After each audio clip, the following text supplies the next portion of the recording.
Omelette তো আমরা সবাই খেয়ে থাকি, একবার এইভাবে অমলেট বানিয়ে দেখুন। নমস্কার বন্ধুরা, আমি অপালার রান্নাঘরে আপনাদের সকলকে স্বাগত জানাই। আজ আমি নামমাত্র তেলে চিজ অমলেট বানিয়ে দেখাবো। দেখতে যেমন সুন্দর হয় তেমনই স্বাদের তুলনা নেই। 4টে ডিম নিয়ে নিয়েছি, তার মধ্যে স্বাদ মতো নুন, ধনেপাতা কুচি, একটু চিলি ফ্লেক্স আর একটু অরিগ্যানো দিয়ে ভালোভাবে মিশিয়ে নিলাম। যেহেতু চিজ অমলেট তাই চিজ তো দিতেই হবে। এখানে নিয়ে নিয়েছি একটা চিজ কিউব। চিজটাকে প্রথমে গ্রেট করে নিচ্ছি। একটা রেক্ট্যাঙ্গুলার ফ্রাইং প্যান নিয়ে নিয়েছি। আপনারা চাইলে একটু ছোট সাইজের গোল ফ্রাইং প্যানেও করতে পারেন।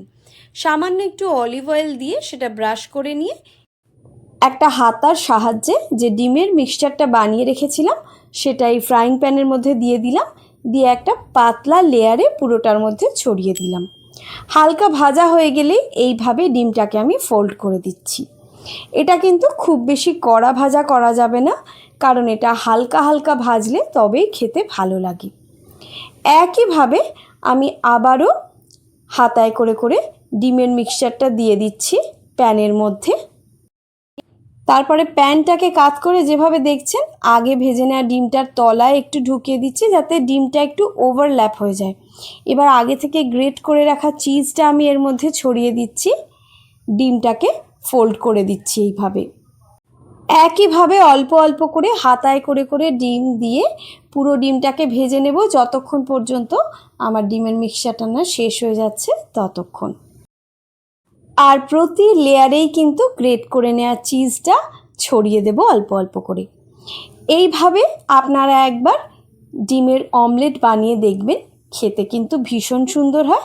আপনারা চাইলে এটা কিন্তু বাটার গার্লিক ফ্লেভারেও বানাতে পারেন, সেটাও খুব সুন্দর হয়। আপনারা চাইলে সেই রেসিপিটা আমি আপনাদের সঙ্গে শেয়ার করতে পারি। বাড়িতে আসা অতিথিদের আমরা তো অনেক সময় অমলেট বানিয়ে দিই, তখন সাধারণভাবে না বানিয়ে এইভাবে একবার বানিয়ে খাওয়াবেন। কিভাবে বানালেন এটা যদি জানতে না চায় তাহলে আমার নাম পাল্টে দেবেন। যাই হোক, এইভাবে সম্পূর্ণ অমলেটটা ভাজা হয়ে গিয়েছে। তারপর এটাকে এইভাবে পিস পিস করে আমি কেটে নিলাম। দেখুন কি সুন্দর হয়েছে, মুখে দিলেই কিন্তু একটা দারুণ স্বাদে ভরে যাবে। রেসিপিটা সম্পূর্ণ দেখার জন্য অসংখ্য ধন্যবাদ। ভালো লাগলে ভিডিওটাতে একটা লাইক দিয়ে চ্যানেলটা সাবস্ক্রাইব করবেন। সবাই ভালো থাকবেন, সুস্থ থাকবেন। আজ এই পর্যন্তই। নমস্কার।